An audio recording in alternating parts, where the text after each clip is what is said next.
Chers compatriotes, chers frères, chères sœurs camerounaises, camerounais, ça fait beaucoup mal quand on regarde et que l'on sait qu'on est camerounais d'origine et qu'on est 100% nationaliste et qu'on se rend compte que dans notre nation, on a des vieillards, les papas nivers, qui n'arrivent même plus à articuler les mots et qui sont encore en train de se faire passer pour des présidents de la République, président de l'Assemblée, président de la Sénat, président de la Cour du Conseil constitutionnel.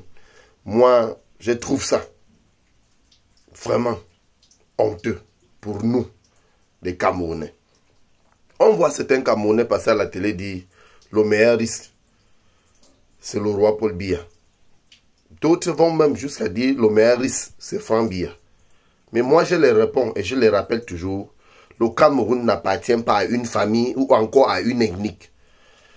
Dans un pays où on a des milliers, des millions, les millions des intellectuels, et qu'on décide d'accepter, nous les jeunes Camerounais, et qu'on ouvre les yeux, on ferme les yeux sur ce qui se passe dans notre nation, et qu'on se fait passer pour ce que nous ne sommes pas, c'est très dangereux pour l'avenir de notre pays. Je pense que chaque jeune Camerounais devra cogiter et comprendre le pourquoi nous nous sommes toujours battus pour un Cameroun nouveau. Je pense que chaque jeune Camerounais doit toujours penser que qu'est-ce qui pousse ce garçon à révolter? Qu'est-ce qui pousse le frère à être contre ce régime? Si un Camerounais, un vrai Camerounais qui aime son pays, il ne peut pas accepter voir ces papas nivers qui passent leur temps à massacrer les gens, à monter les uns contre les autres, à tuer les gens. Tout simplement, ces papas fatigués parce qu'ils veulent se maintenir au pouvoir. Et que j'entends encore d'autres venir dire le meilleur c'est Franck Biya. Je dis, ça, les Camerounais n'ont toujours pas encore compris le problème de notre nation. Posons-nous la question, simple question. Est-ce que quelqu'un a choisi d'être au Cameroun? Non. Est-ce qu'il y a un super Camerounais? Non. Pourquoi donc autant de haine? Pourquoi autant d'hypocrisie? Pourquoi voir ce qui est rouge et dire c'est blanc? Pourquoi toujours le Camerounais n'arrive pas à comprendre son propre problème, mais qui cherche toujours à comprendre le problème de l'autre? De voir les problèmes des voisins. Entre-temps, dans son foyer, ça ne donne pas. Est-ce que c'est normal qu'une jeunesse soit brimée, telle qu'on va voir dans les plus grandes institutions clés de notre nation, et que ces constitutions sont représentées par des vieillards ni vers les papas qui font des besoins sur eux, qui ne peuvent plus se déplacer? C'est Robocop, c'est mort vivant. Et qu'on vienne nous faire comprendre que ce sont ceux-là qui doivent nous diriger, qui doivent nous représenter sur le plan national comme sur le plan international. C'est là que je dis non. Ça en est de trop. Et je pense que ces Camerounais qui sont hypocrites, ceux qui n'ont pas l'amour de ce pays, ceux qui n'aiment pas le vert ou jaune, qui supportent ces vieillards, ne savent même pas encore ce qui leur attend. Parce qu'après le départ de ces vieillards, certains vont se retrouver dans le village de si je savais, mais il serait trop tard. Mieux encore, être muette.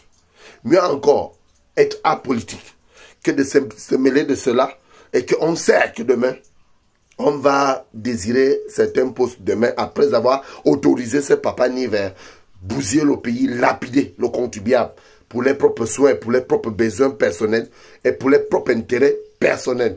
Parce que dans notre nation, il n'y a pas de routes bitumées. Il n'y a même pas des hôpitaux. Il n'y a même pas des produits de première nécessité.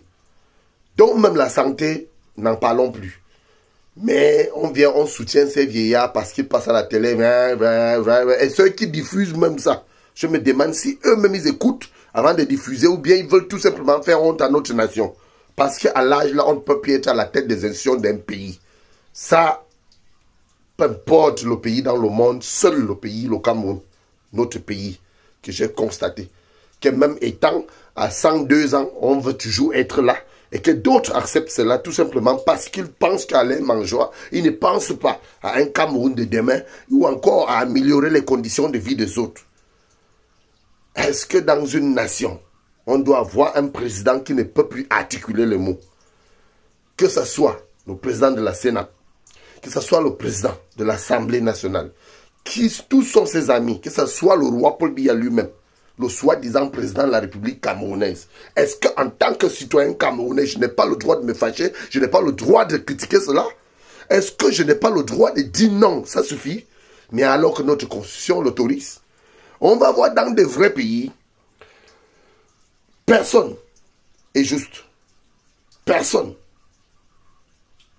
est incriticable. Mais ceux-là en font de trop. Ils ont tellement fait du mal dans notre nation qu'on n'arrive pas à comprendre. Dans les vrais pays, on respecte les institutions et non les individus. C'est pour cela que dans notre pays, le Cameroun, on préfère prendre la photo du roi Paul Biya, on met dans son salon et ensuite on tue à son nom. Tant qu'on est membre du RDPC, cette parti politique satanique, tout va bien. Et alors, c'est pas ça que nous voulons dans notre nation. Nous voulons être libres. Nous voulons que notre pays soit un pays digne, dont les fils, les enfants de ce pays devraient rentrer dans les pays pour reconstruire les pays parce que nous sommes capables et les Camerounais sont capables pour cela. Mais alors quand on regarde, on voit que si tu n'appartiens pas à un organe politique qui est en place ou le pouvoir en place, ta vie est toujours menacée. Soit tu es tué, soit tu es exilé, soit tu es en prison. C'est pour cela que nous avons les détenus politiques.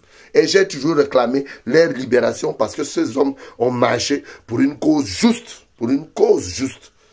Et nous voulons cette justice-là. Nous voulons que la justice se proclame, que la justice se prononce et que les justiciers fassent leur travail. Parce que la plupart se sont penchés du côté de ces partis politiques sataniques. C'est pour cela que la plupart sont des muettes aussi. Ils ne veulent pas parler parce que... Et ils ne veulent pas lire le droit. Ils ne veulent pas parler de ce qui est vrai parce que la plupart a décidé de s'accrocher derrière ces vieillards pour continuer à protéger leurs intérêts aussi. Or, nous savons que dans un pays vrai, si réellement notre pays était un pays souverain, si notre pays était un pays de droit, dont on respecte le citoyen, et qu'on respecte tous ceux qui sont sur le territoire national camerounais, on devrait faire libérer les détenus politiques sans délai ni condition parce qu'ils ont marché pacifiquement et nos premières institutions, ce qui veut dire notre constitution, nous autorise à marcher pacifiquement. Ça, c'est écrit dans la loi camerounaise. La loi camerounaise l'indique. Et alors, quand on prend quelqu'un, on jette en prison tout simplement parce qu'il appartient à un autre organe politique et qu'on le condamne, on donne des lourdes peines, c'est que la justice est complice. C'est de ça qu'il est question. Et c'est de ça qu'il s'agit. Et j'ai toujours passé tout mon temps à dénoncer cela parce que la plupart des Camerounais font semblant. Et j'ai toujours dit à ceux-là qui sont contents, qui disent oh, on a tué X, on a tué Y, que quand on est en train d'égorger le petit poussin de l'autre côté de la rivière et que le petit canard est par ici et qu'il regarde, il sourit, il danse, qu'il sache que tous finissent par le couteau. C'est pour cela que j'ai toujours dit à ceux-là qui soutiennent ces régimes criminels de faire attention et de savoir de quoi il est question et le pourquoi nous luttons contre ces régimes criminels.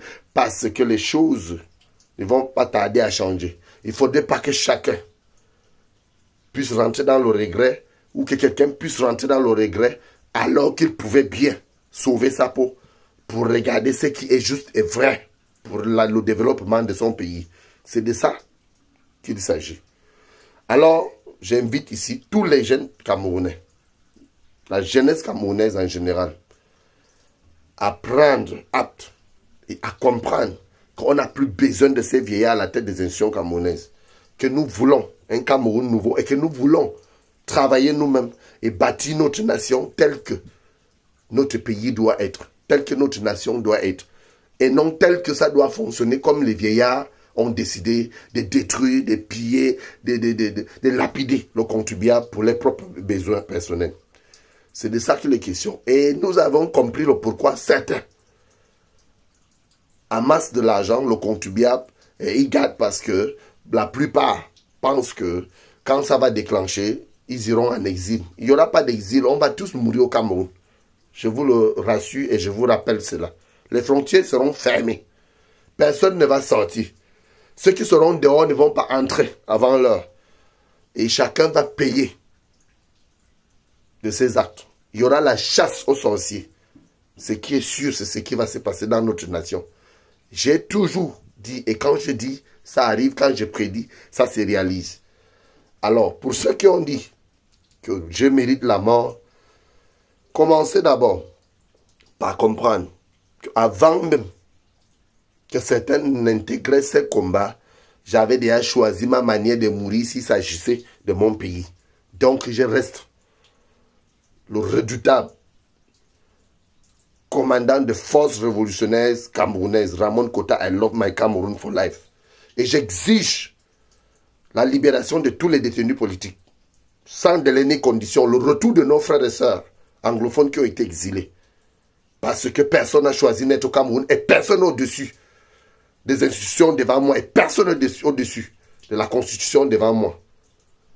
Parce que la Constitution, c'est ce qui fait notre pays. Mais on voit certains individus manipuler, c'est pour cela que la loi n'est plus indépendante, la justice n'est plus indépendante, elle est aux ordres de ces vieillards. Je réclame aussi le vivre ensemble et vivre mieux. Et la sécession de guerre du Nozo, des régions anglophones. Parce que plus nos compatriotes tombent, que ce soit du côté de l'armée, que ce soit du côté civil, c'est le Cameroun qui recule. Je vous remercie.